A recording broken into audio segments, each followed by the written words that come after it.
Welcome to VSC academy. প্রত্যেককে VSC একাডেমিতে welcome. তো আমি অভিজিৎ স্যার। আমাদের আজকের আলোচনার পার্ট জিওগ্রাফির এনার্জি অর্থাৎ শক্তি। আমরা এই চ্যাপ্টারটাকে অ্যাকচুয়াল কী বলে থাকি? এনার্জি রিসোর্সেস বা শক্তি সম্পদ হিসেবে আমরা চ্যাপ্টারটাকে বলে থাকি। অর্থাৎ শক্তি সম্পদ বলতে যেই জিনিসগুলোর থেকে আমরা basically energy or electricity produce করতে পারি সেই জিনিসগুলোকে আমরা বলবো। তো আমাদের আজকের আলোচনার পার্ট হচ্ছে এনার্জি, ঠিক আছে? অর্থাৎ ভারতের শক্তি সম্পদকে নিয়ে আমরা আজকে আলোচনা করব।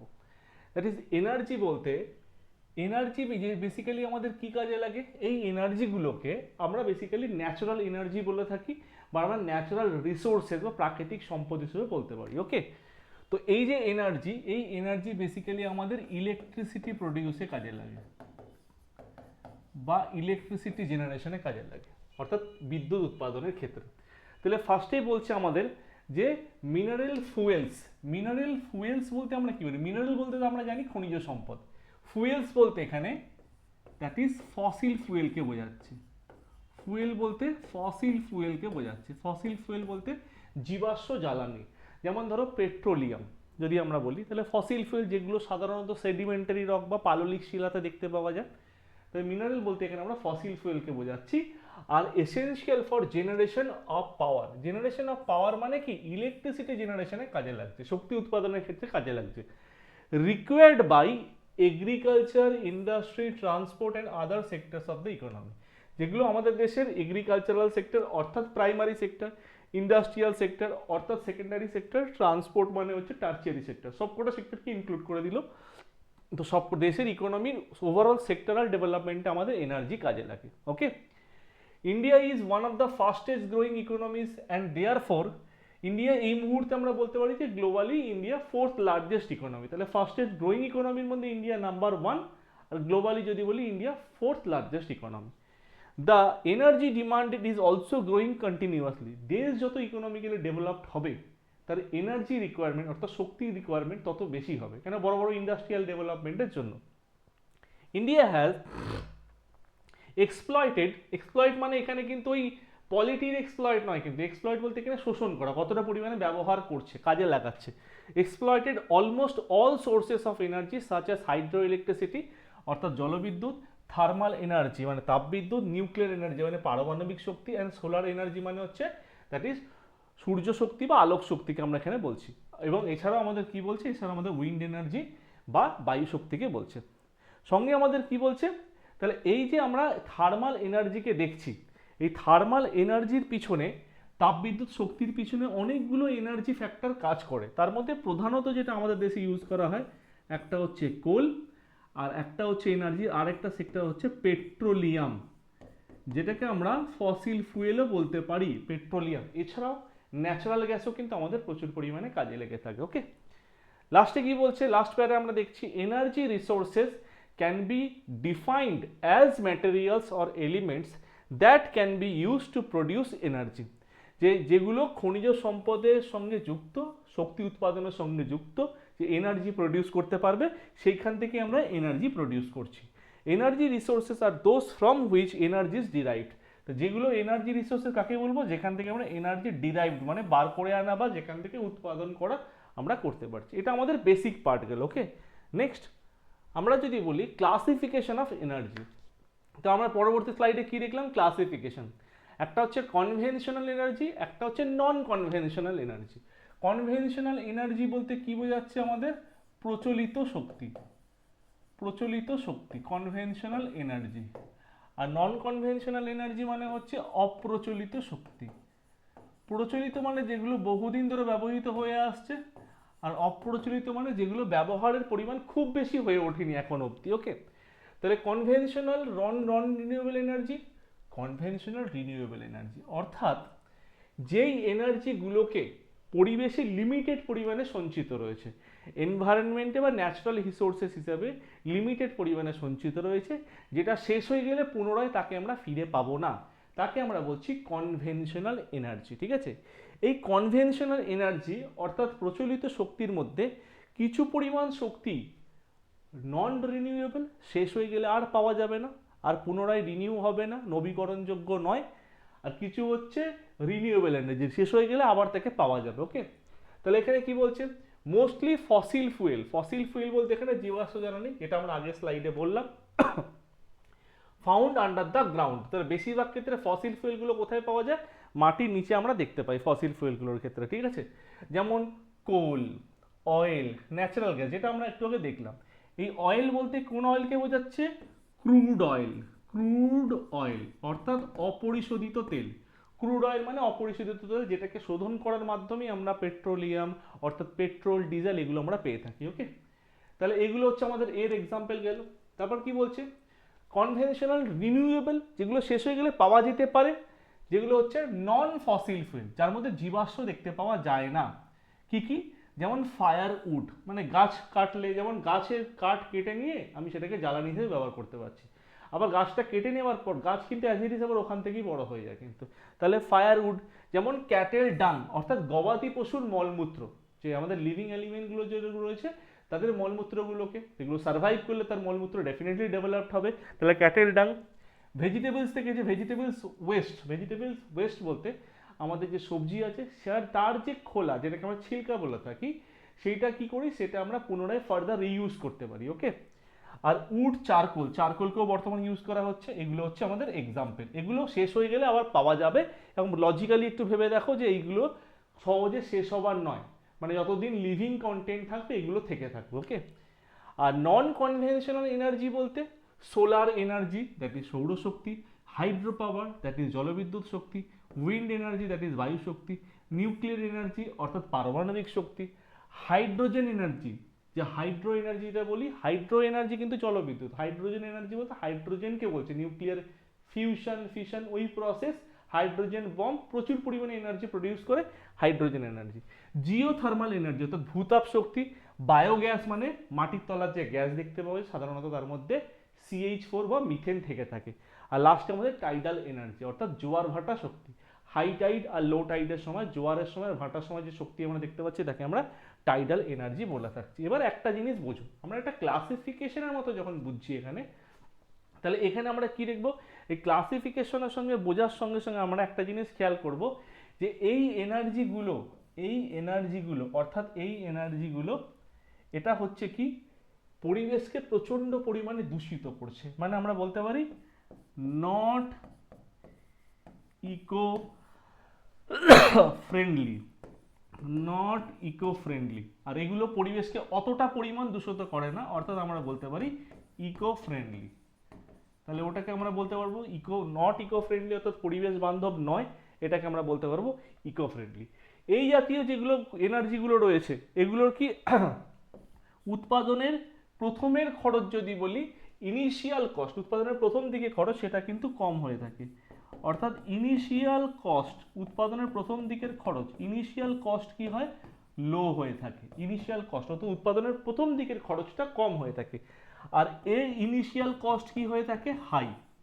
অর্থাৎ একটা প্লান্ট সেট আপ করতে প্রথমে, যে আমরা যদি বলি একটা কোল ফিল্ড থেকে, একটা কয়লা থেকে এনার্জি প্রডিউস করার জন্য, তাপবিদ্যুৎ উৎপাদনের জন্য যে পরিমাণ প্লান্ট দিতে আমাদের যা খরচা হবে, তার বেসিক উৎপাদনের খরচ কম তুলনামূলক সোলার এনার্জির থেকে। উৎপাদনের খরচ প্লান্ট দিতে বলছি, যে প্লান্ট প্রথম এস্টাবলিশ করতে যেটা খরচ, তার ইনিশিয়াল কস্ট, প্রাথমিক খরচটা কিন্তু কম, কিন্তু এইটার মেনটেনেন্স কস্ট কিন্তু হাই।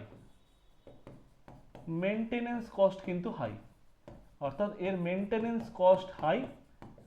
আবার উল্টে এর মেনটেনেন্স কস্ট কিন্তু লো। আমি ছাদে একটা সোলার প্যানেল লাগিয়ে দিলাম, ওর কিন্তু হাই ফাই লেভেলের মেনটেনেন্স কস্ট কিন্তু নেই, প্রপার ডাইরেকশনে থাকবে, চ্যানেল ঠিক থাকবে, আমাদের কাজ করবে। তার মানে কি? এর মেনটেনেন্স কস্ট হচ্ছে আমাদের লো। তাহলে এটা আমরা পার্থক্য বুঝলাম। আর ইকো ফ্রেন্ডলি অলরেডি আমরা আগে বলেছি। ওকে, চলো নেক্সট স্লাইডে। দেখো এটাকে একটা টাইপ অফ এনার্জি আমাদের চার্টে দেখানো আছে, সেটা কি? যে কনভেনশনাল সোর্সেস অফ এনার্জি, সেগুলো কি কি? যেগুলো দীর্ঘদিন ধরে ব্যবহৃত হয়ে আছে, যেটা আমরা আগে দেখলাম, যে কোল, অয়েল, ন্যাচারাল গ্যাস, উড, এগুলো পরিবেশে লিমিটেড পরিমাণে সঞ্চিত আছে। এগুলো শেষ হয়ে গেলে আর পুনরায় পাওয়া যাবে না, দ্যাট ইজ নন রিনিউয়েবল। এগুলো কস্টলি বলতে কি? আমরা যখন বর্তমানে 110 টাকা লিটারের তেল কিনছি, তাহলে বুঝতে পারছো এটা কস্টলি। কজেস পলিউশন মানে কি? কজ পলিউশন মিনস যে ইকো ফ্রেন্ডলি কিন্তু নয়। ওকে, আর এক্সস্টিবল, সহজে দাহ্য হয়ে যায়।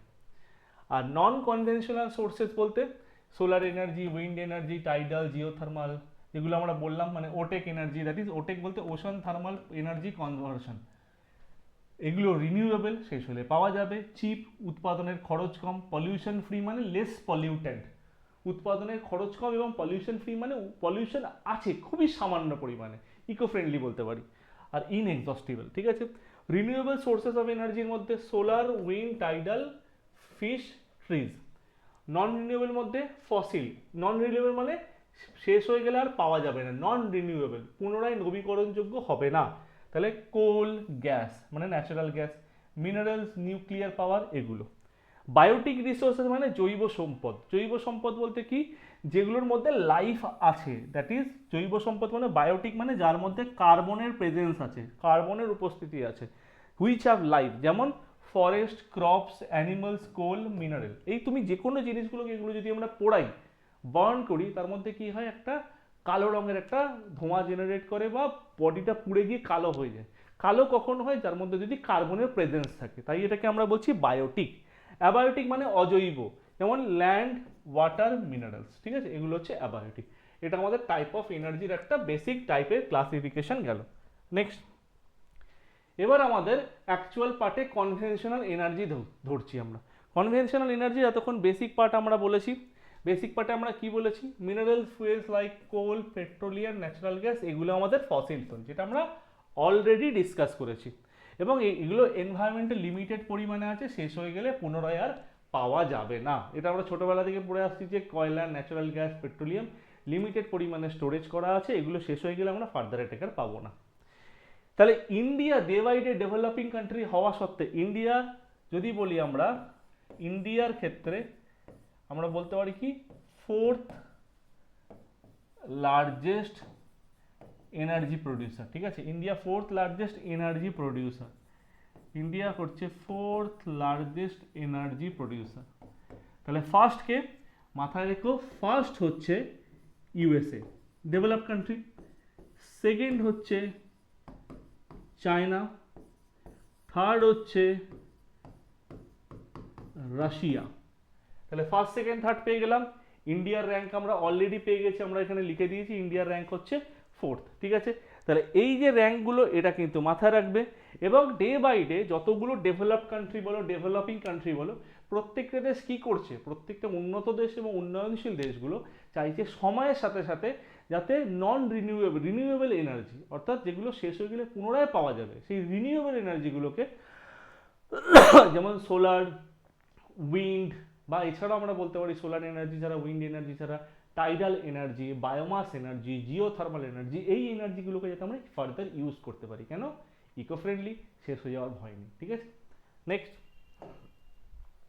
কোল, দ্যাট ইজ কয়লা। কয়লা আমাদের কি কাজে লাগে? জেনারেশন অফ থার্মাল পাওয়ার, তাপবিদ্যুৎ উৎপাদনের ক্ষেত্রে কাজে লাগে কয়লা আমাদের। কোল অকার্স ইন রক সিকোয়েন্স, রকের মধ্যে পাওয়া যায়। জেনারেলি কোন রকের মধ্যে পাওয়া যায়? আমরা বলতে পারি যে সেডিমেন্টারি রক, অর্থাৎ পাললিক শিলার মধ্যে প্রধানত দেখতে পাওয়া যায়। এছাড়া এরকম নয় যে অন্য কোনো রকে দেখতে পাওয়া যায় না, তা কিন্তু নয়। ঠিক আছে, তারপর এখানে কি বলছে যে geological ages Gondwana and tertiary ডিপোজিটে দেখতে পাওয়া যায়। দেখো, গন্ডোয়ানা টার্সিয়ারি ডিপোজিটের যদি আমরা কথা বলি, কোন যুগের কয়লা, আমরা বলতে পারি গন্ডোয়ানা বা টার্সিয়ারি এরা যুগের কয়লা। ঠিক আছে, তাহলে এই টাইম পিরিয়ডের, কোন টাইম পিরিয়ডের কয়লা? আজ থেকে 250 million years ago, 250 million years ago, অর্থাৎ 25 কোটি বছর আগে এই ধরনের কয়লার ফর্মেশন হয়েছিল। কেন? আমরা জানি টেথিস সি, হিমালয়ের formation respect Tethys sea. Tethys sea এর নর্দার্ন পার্ট আঙ্গারল্যান্ড বা লরেশিয়া নামে পরিচিত, আর সাদার্ন পার্ট যেখানে ইন্ডিয়া লাই করছে, ইন্ডিয়ার যেখানে অবস্থান, সেটা হচ্ছে গন্ডোয়ানা ল্যান্ড নামে পরিচিত। তাহলে ভারতে যত কয়লা পাওয়া যাবে কোন টাইম পিরিয়ডের? গন্ডোয়ানা টাইম পিরিয়ডের কয়লা, যেটা আমরা লিখলাম, এটা অলমোস্ট হিমালয়ের ফর্মেশনারি পিরিয়ড। এই পিরিয়ডটাকে আমরা বলতে পারি পারমিয়ান পিরিয়ড, পারমিয়ান পিরিয়ড। ওকে, তাহলে এই যে আমরা এই যে পার্টগুলো বললাম, এই পার্টগুলোর মধ্যে ভারতে যদি বলি আমরা, সব থেকে বেশি পরিমাণে কয়লা পাওয়া যায় কোথায়?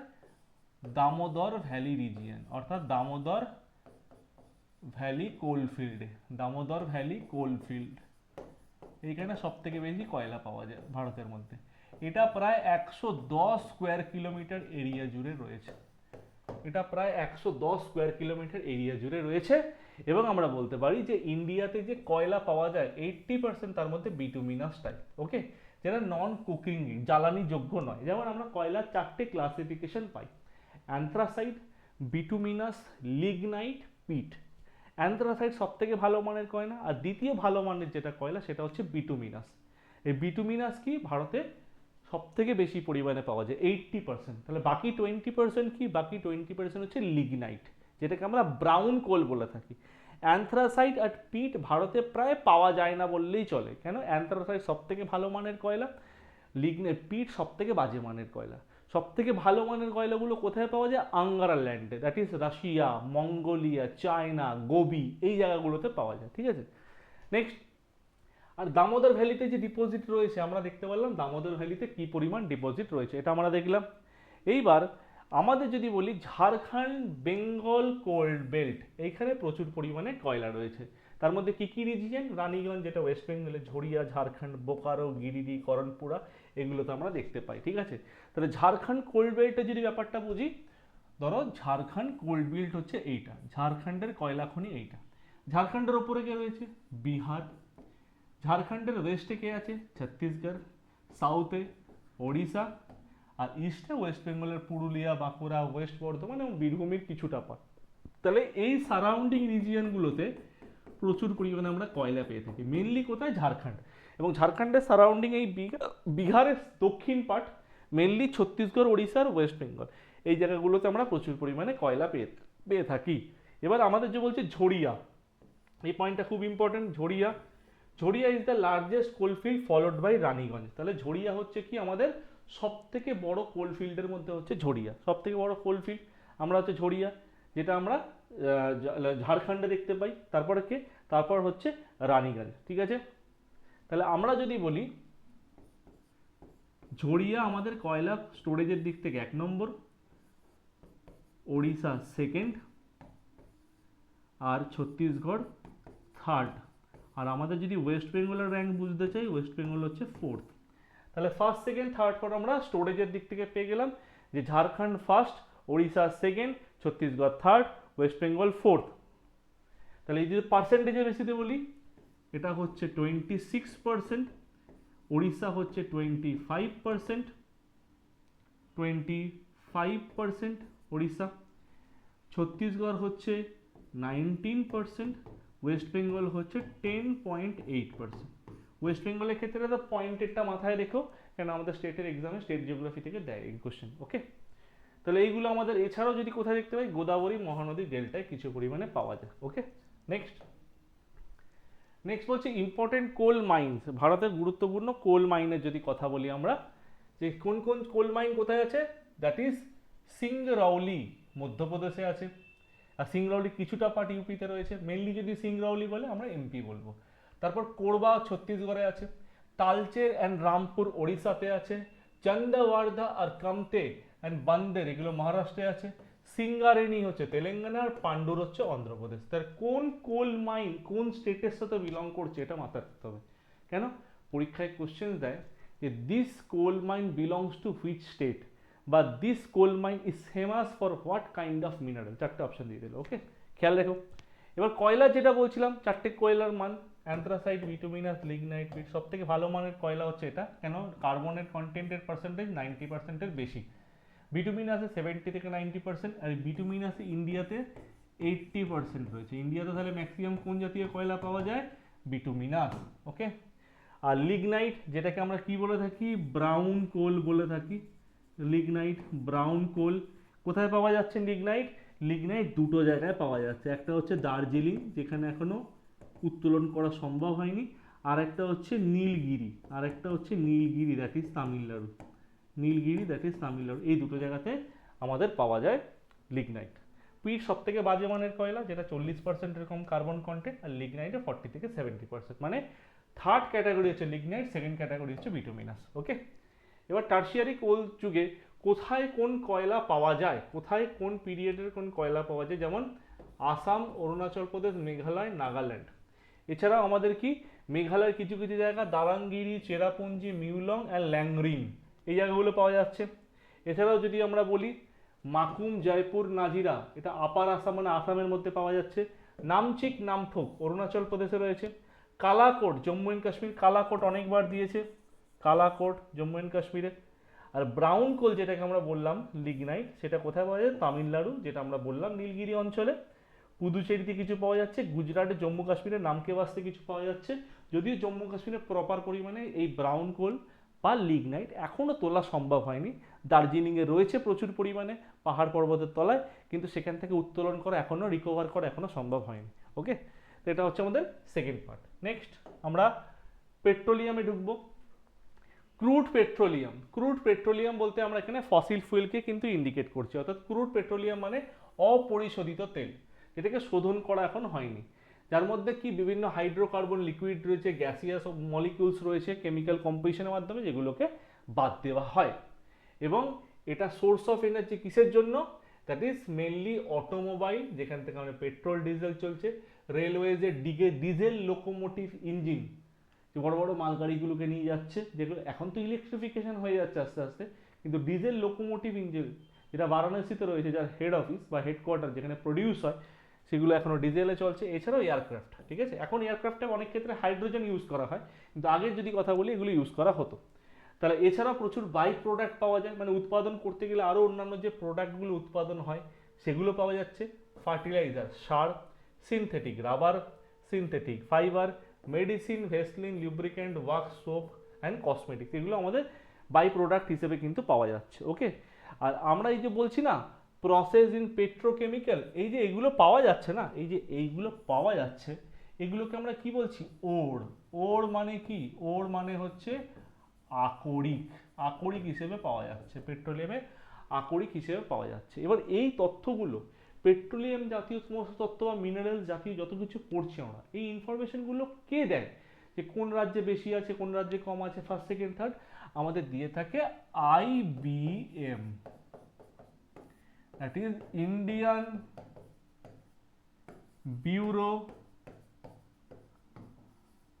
Of mines, IBM।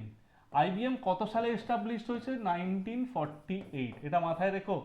IBM 1948 সালে প্রতিষ্ঠা হয়েছে এবং তারা এই সমস্ত তথ্যগুলো কিন্তু দিয়ে থাকে। ওকে, আর এই লাস্ট প্যারার মধ্যে একটা ইম্পর্টেন্ট কোশ্চেন আমাদের আছে, দেখো oil and natural gas commission কত সালে সেটা হয়েছে? 1956।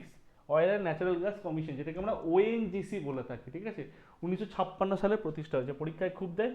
আর আরেকটা কি? ডিগবয়। ডিগবয় হচ্ছে আসামে রয়েছে, এটা পেট্রোলিয়ামের জন্য মেইনলি কিন্তু ফেমাস।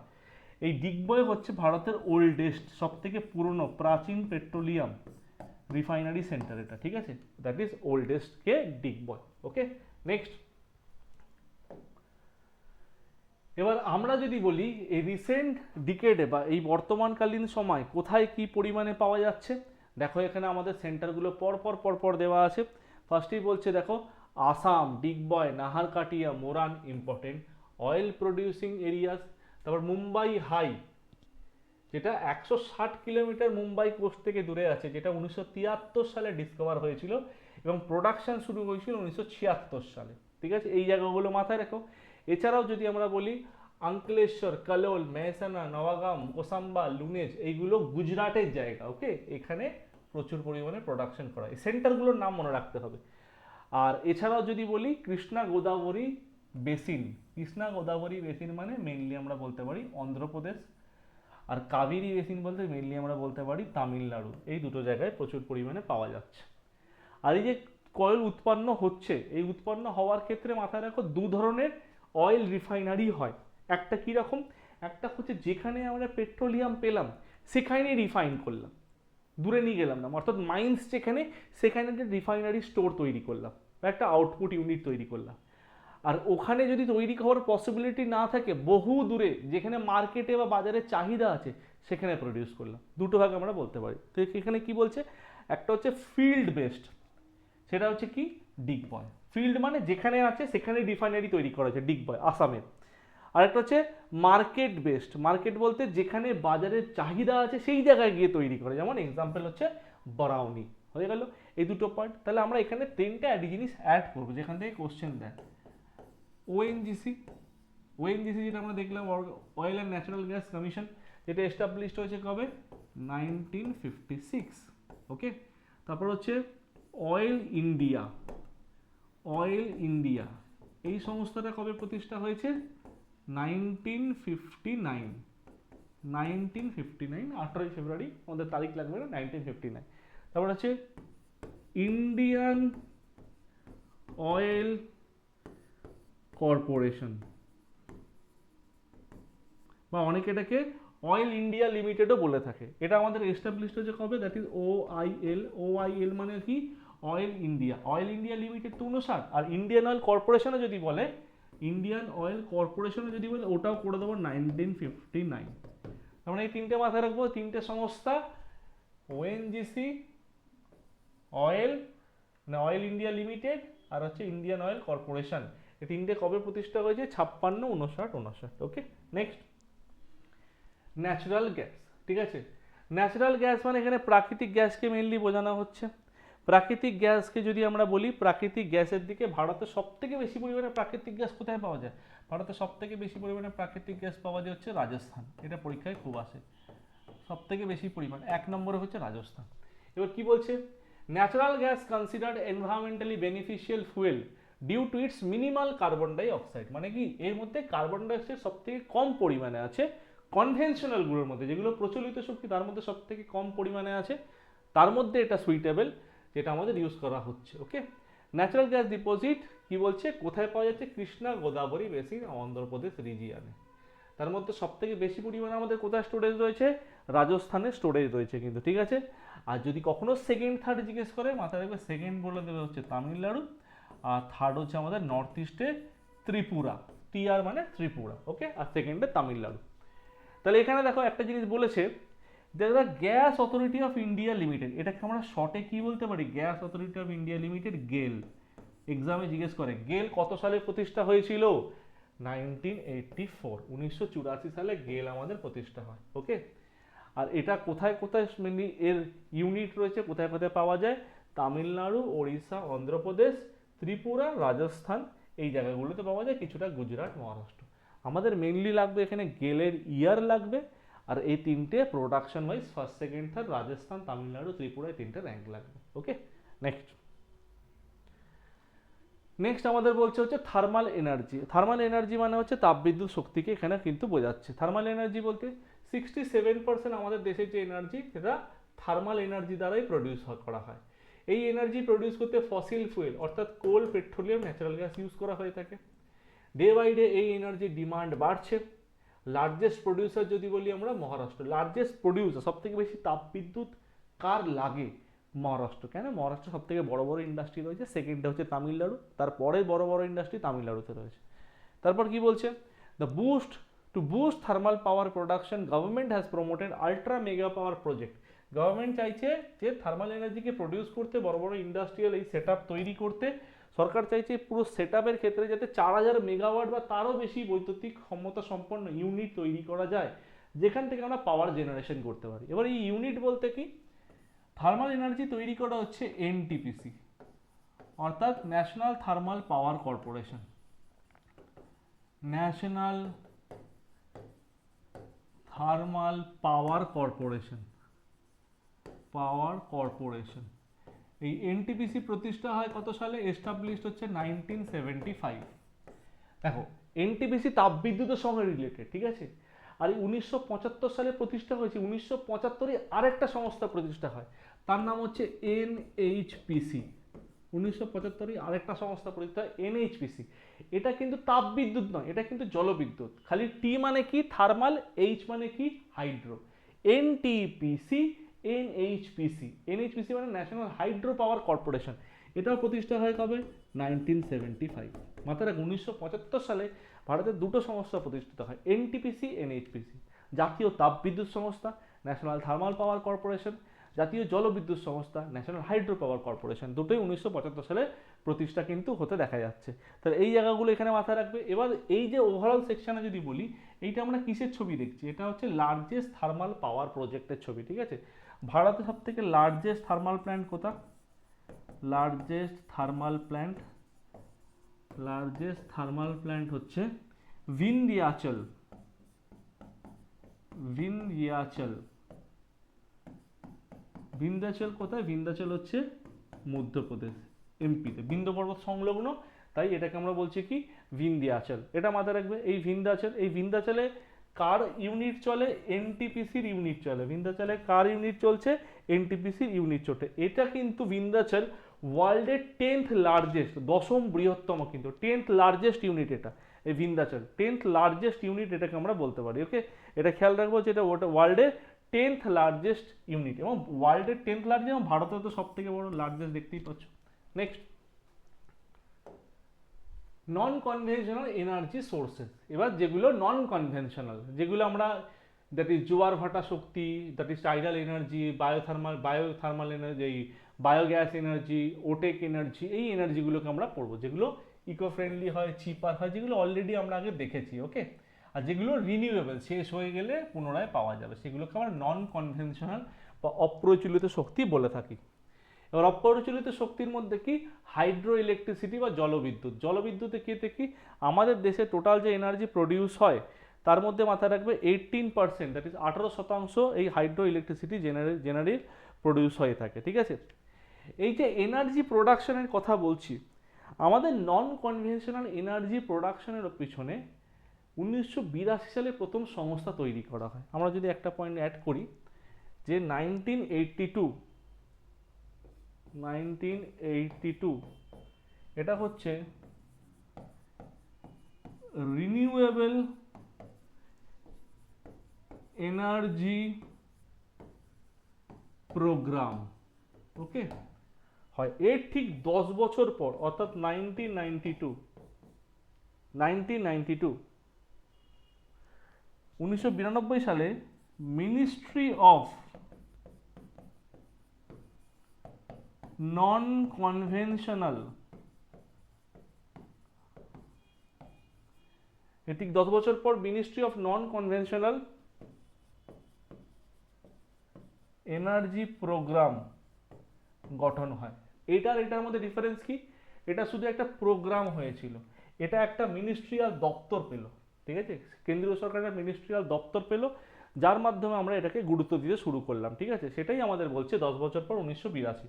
তাহলে মিনিস্ট্রি নন কনভেনশনাল যদি বলি আমরা রিনিউয়েবল এনার্জি প্রোগ্রাম, তাহলে আমরা সেটাকে বলবো 82। আর যদি আমরা বলি ministry of non conventional energy programme, 92। Next, hydro electricity আমাদের মাথায় রাখতে হবে যে দেশের টোটাল এনার্জির 80% কন্ট্রিবিউট করছে, এবং 25 মেগাওয়াটের কম, ছোট ছোট লেস দেন 25 মেগাওয়াট, ছোট ছোট আমরা প্রচুর small hydro power project generate করতে আমরা কিন্তু চেষ্টা করে থাকছি। ওকে, তো এই জায়গাগুলো মাথায় রাখবে। আর এখানে আমাদের দেখছি হাইড্রো ইলেকট্রিসিটি জেনারেশনের ক্ষেত্রে আমাদের হিমাচল প্রদেশ, উত্তরাখণ্ড, সিকিম, এই রাজ্যগুলো খুবই কিন্তু ডেভেলপ করেছে। আর লার্জেস্ট প্রডিউসার যদি বলি অন্ধ্রপ্রদেশ, কিন্তু প্রেজেন্ট সিনারিতে কিছু জায়গায় চেঞ্জ হয়েছে আমাদের, তো সেটা আমরা দেখতে পাচ্ছি যে এইখান থেকে যখন জল বেরোচ্ছে, এইখানে কিন্তু টারবাইন থাকে, সেগুলো অটো রোটেটেড সিস্টেমের মাধ্যমে হাইড্রো ইলেকট্রিসিটি জেনারেট করে থাকে। অন্ধ্রপ্রদেশের গোদাবরী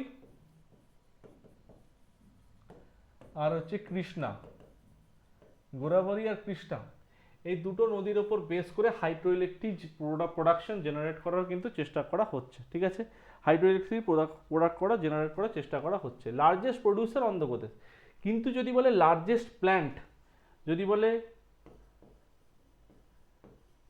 লার্জেস্ট প্ল্যান্ট যদি বলে, তাহলে কিন্তু হবে মহারাষ্ট্র। মহারাষ্ট্রের কোন? মহারাষ্ট্রের কয়না নদীর ওপর, কয়না রিভারের ওপর কয়নানগর প্রজেক্ট, কয়নানগর প্রজেক্ট, কয়না নদীর ওপর কয়নানগর প্রজেক্ট তৈরি হয়েছে। ঠিক আছে, এই যে কয়নানগর প্রজেক্ট, এই কয়নানগর প্রজেক্ট কি 1960 মেগাওয়াট, অর্থাৎ প্রায় 2000 মেগাওয়াটের প্রোডাকশন ক্যাপাবিলিটি রয়েছে। এটা এই মুহূর্তে ভারতের লার্জেস্ট কয়না নদীর ওপর, যেটা কোথায় রয়েছে? মহারাষ্ট্রের কয়না রিভারের ওপরে কিন্তু রয়েছে। এটা কিন্তু মাথায় রাখবে। ওকে, নেক্সট, পরবর্তী ক্ষেত্রে যাব, one of the most important nuclear energy. ঠিক আছে, পারমাণবিক শক্তি। টোটাল অল্প অ্যামাউন্ট এনার্জি থেকে প্রচুর পরিমাণ ইলেকট্রিসিটি বা পাওয়ার জেনারেট করার ক্ষমতা রাখে, দ্যাট ইজ 26% এনার্জি প্রোডাকশন টোটালটার মধ্যে করে থাকে। ঠিক আছে, তার মধ্যে energy obtain from atomic mineral কি uranium, thorium, zircon, beryllium, polonium, plutonium, radium, অনেকগুলো রয়েছে এগুলো। তারপর কি বলছে, প্রোভাইড কলোসাল এনার্জি, মানে এখান থেকে যে এনার্জিটা পাওয়া যাচ্ছে সেই এনার্জির কথা বলছে। থোরিয়াম কোথায় পাওয়া যাচ্ছে, monazite sand. Monazite sand mainly কোথায় পাওয়া যায়, মোনাজাইট স্যান্ড মেইনলি পাওয়া যাচ্ছে কেরালা, ভারতের একটাই জায়গা পাওয়া যায় কেরালা। থোরিয়াম পাওয়া যাচ্ছে কোথায়, থোরিয়ামে ফার্স্ট হচ্ছে Andhra Pradesh, second Tamil Nadu, third Kerala, fourth Odisha, rank দিয়ে দিয়েছে এরমভাবে। তারপর 30% ওয়ার্ল্ডে থোরিয়াম রিজম ভারতে আছে। লার্জেস্ট প্রডিউসার কিসের, নিউক্লিয়ার এনার্জি লার্জেস্ট প্রডিউসার হচ্ছে তামিলনাড়ু। আর এটা কি পরিমাণ করছে, প্রচুর পরিমাণে এনার্জি প্রোডাকশন করার ক্ষমতা রাখছে। ওকে, এইবার ভারতবর্ষের ইতিহাসে যদি আমরা কথা বলি 1954 অ্যাটমিক এনার্জি কমিশন প্রতিষ্ঠা হয়। 1954 1954 অ্যাটমিক এনার্জি কমিশন প্রতিষ্ঠা হলো।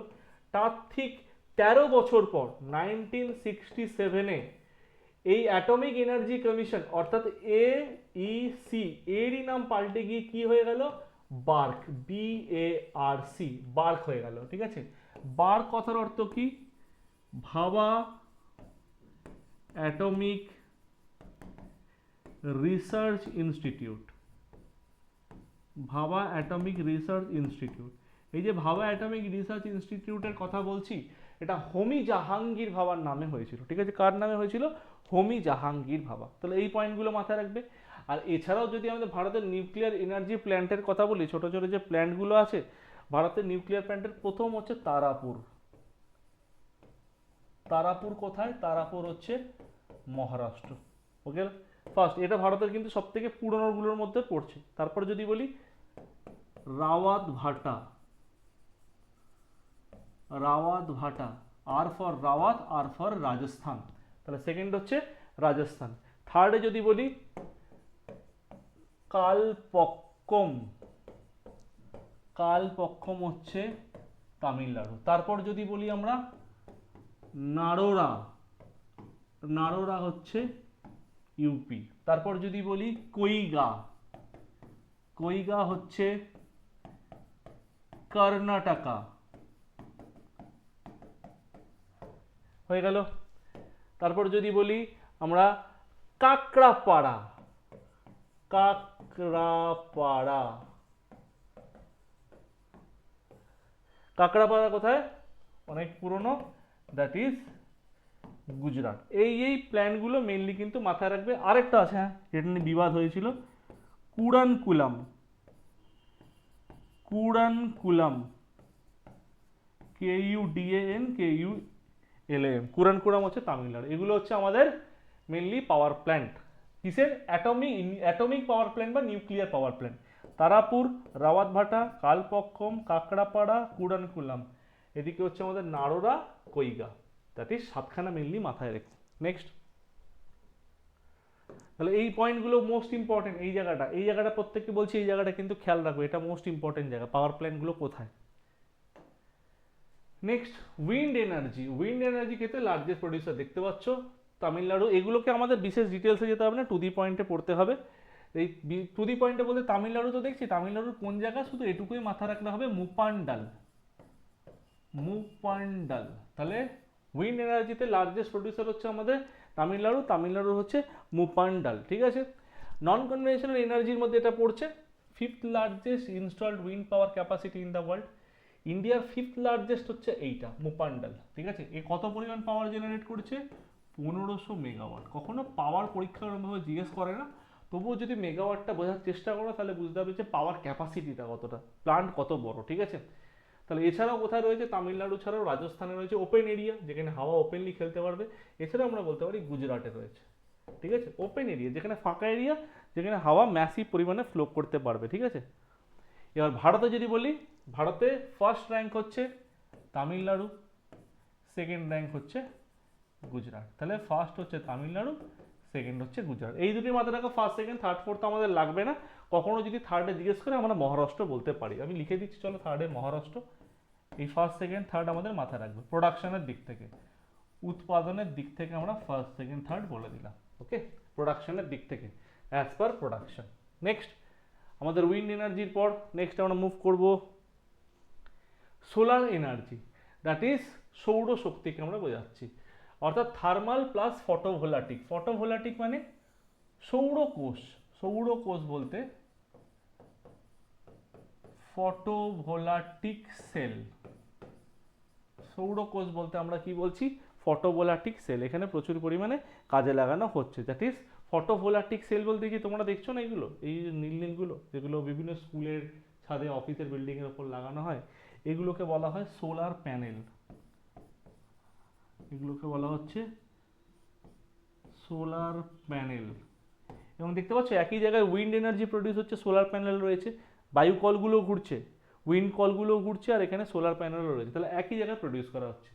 ইন্ডিয়া কি টার্গেট করছে 2025 সালের মধ্যে, অর্থাৎ এই বছরের মধ্যে 30,000 মেগাওয়াট সোলার প্ল্যান্ট বা সোলার এনার্জি আমাদের তৈরি করতে। তার জন্য একটা প্রোগ্রাম নিয়েছে কি, Jawaharlal Nehru national solar mission, that is JNNSM।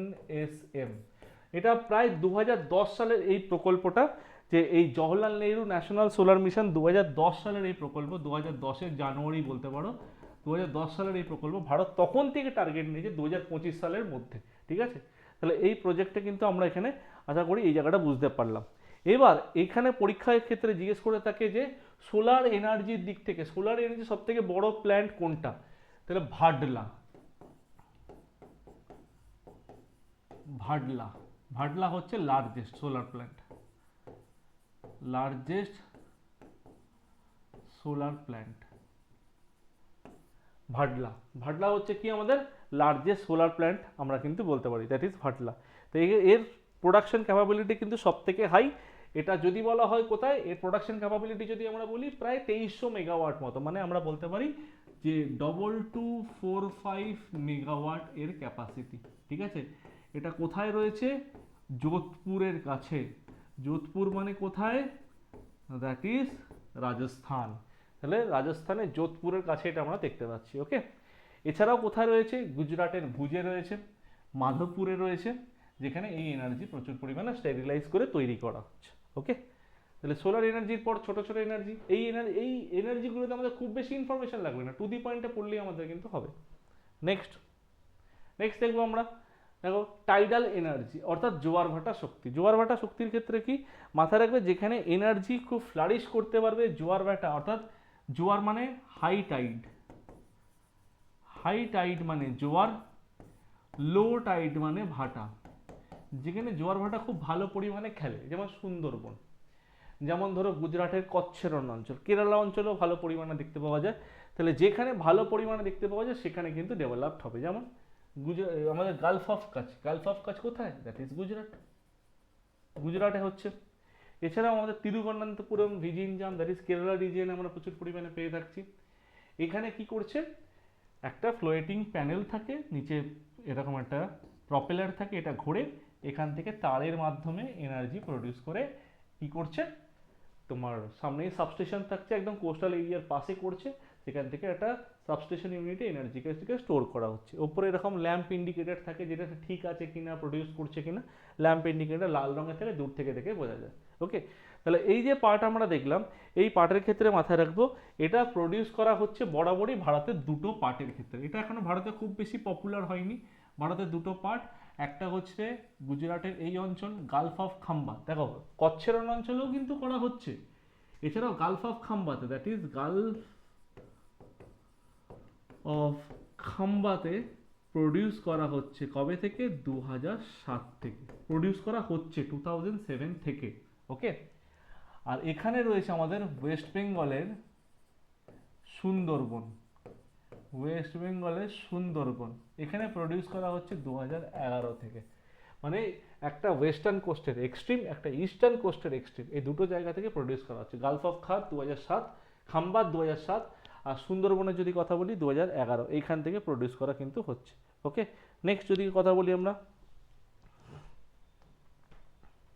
Jio thermal energy, ভূতাপ শক্তি, অর্থাৎ মাটির তলাটা হিটেড আছে, সেই হিটটাকে এনার্জিটাকে যদি কোথাও স্টোর করতে পারি, তাহলে আমরা বলছি ভূথার্মাল এনার্জি বা ভূতাপ শক্তি, ওকে। জিও থার্মাল এনার্জি মাটির তলার হিটটাকে স্টোর করা, এটা বেসিক জিনিস বলেছে। যে সারফেসের তলায় হিটটাকে কি করছে, সিম্পলি স্টোর করছে। তাহলে মানে ground water in such areas absorb heat from the rocks and becomes hot, সেগুলোকে স্টোর করছে, ঠিক আছে। কিটাকে স্টোর করছে, স্টিমটাকে স্টোর করছে। মানে it is so hot what when rises to the earth surface, সেটাকে স্টিমটাকে স্টোর করছে এবং ইলেকট্রিসিটি জেনারেট করছে। ওকে, তো কোথায় রয়েছে, পার্বতী ভ্যালি মণিকরণের সামনে, হিমাচল প্রদেশের পুগা ভ্যালি, লাদাখ। আমাদের যেমন ওয়েস্ট বেঙ্গলেও রয়েছে, তোমরা শুনেছো বক্রেশ্বর, ওয়েস্ট বেঙ্গলেও বক্রেশ্বরে রয়েছে, ঠিক আছে। আর পার্বতী ভ্যালি মণিকরণ আর হিমাচল প্রদেশে যেটা, আর পুগা ভ্যালি লাদাখে রয়েছে, ঠিক আছে। এই দুটো মাথায় রাখা। এবং সব থেকে বড় প্ল্যান্ট কোনটা, সব থেকে বড় প্ল্যান্ট হচ্ছে হিমাচল প্রদেশে রয়েছে, সব থেকে বড়। হিমাচল প্রদেশের কোথায় রয়েছে, কুলু ডিস্ট্রিক্ট, আমরা বলি না কুলু মানালি, কুলু ডিস্ট্রিক্ট।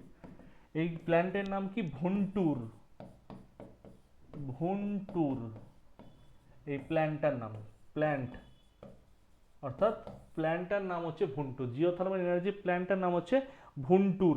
এটা ভারতের সব থেকে কিন্তু বড়। ওকে, নেক্সট। এগুলো ছোট ছোট এনার্জি, টু দি পয়েন্টে ইনফরমেশন আমরা মাথায় রাখলেই কাজ হবে। Next, biogas. বায়োগ্যাস মানে হচ্ছে জৈব গ্যাস। জৈব গ্যাস মানে তার মধ্যে কি আছে, CH4 অর্থাৎ মিথেন রয়েছে, অর্থাৎ মিথেন রয়েছে, ঠিক আছে। মিথেন এখানে প্রচুর পরিমাণে আমরা দেখতে পাচ্ছি। এবার এখানে কি কি বলছে, energy produces from organic West, জৈব পদার্থ থেকে কাজে লাগাচ্ছে। যেমন তো তোমরা শুনেছো যে ওয়েস্ট অফ বা মান্ড অফ, দ্যাট ইজ যেটাকে আমরা গোবর গ্যাস বলে থাকি, ঠিক আছে, যেটা মান্ডটাকে ইউজ করা হচ্ছে, দ্যাট ইজ ওয়েস্ট, শ্রাবস, অ্যানিমালস, এগুলো ওয়েস্টগুলি, বজ্র পদার্থগুলি ইউজ করা হচ্ছে। এই ইউজগুলো কি পলিউশন ফ্রি এনার্জি, কমন ফুয়েলের মধ্যে পড়ছে, এবং এগুলো আমাদের মানে প্রচুর পরিমাণে সাবস্টিটিউট হিসেবে এনার্জি প্রডিউস করা হয়।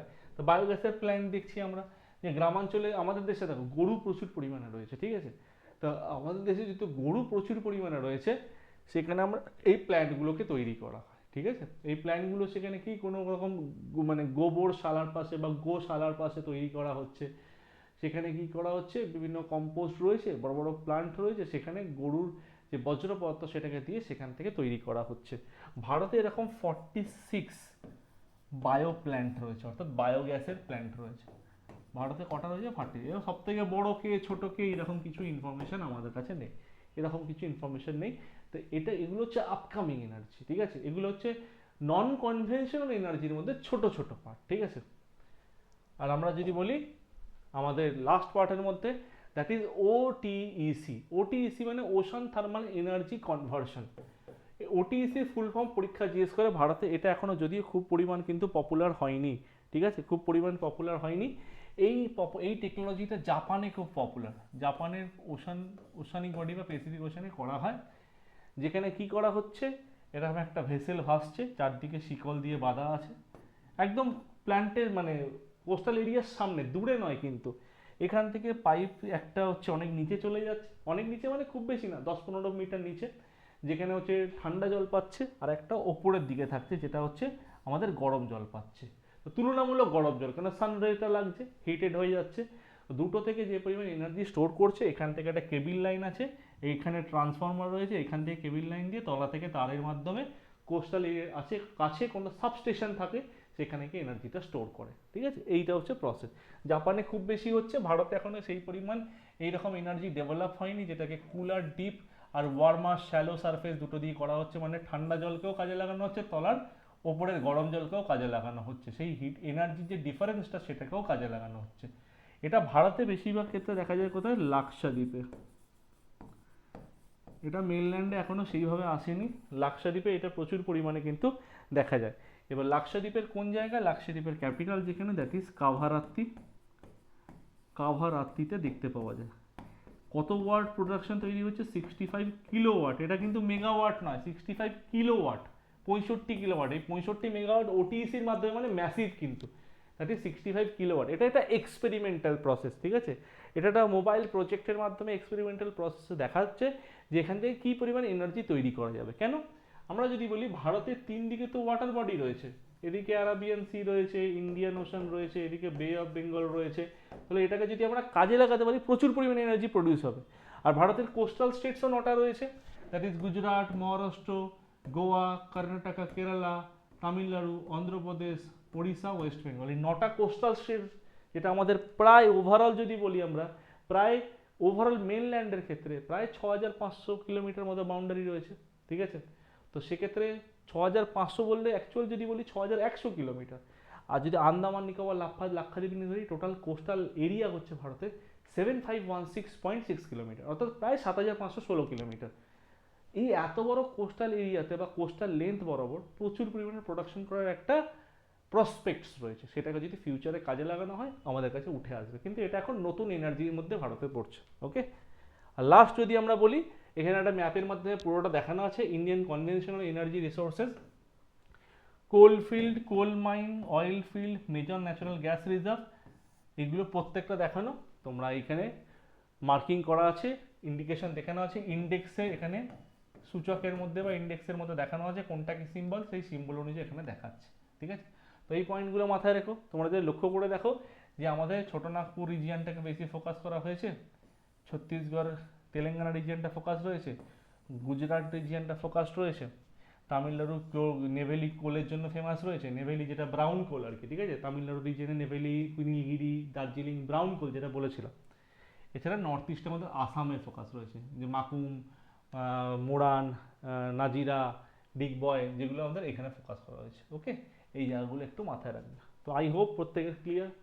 তো আমাদের এনার্জি রিসোর্সেসের পার্ট কিন্তু কমপ্লিট। ওকে, তো থ্যাংক ইউ সকলকে। পরবর্তী দিনে আমরা নতুন কোনো টপিক নিয়ে আসবো। ওকে।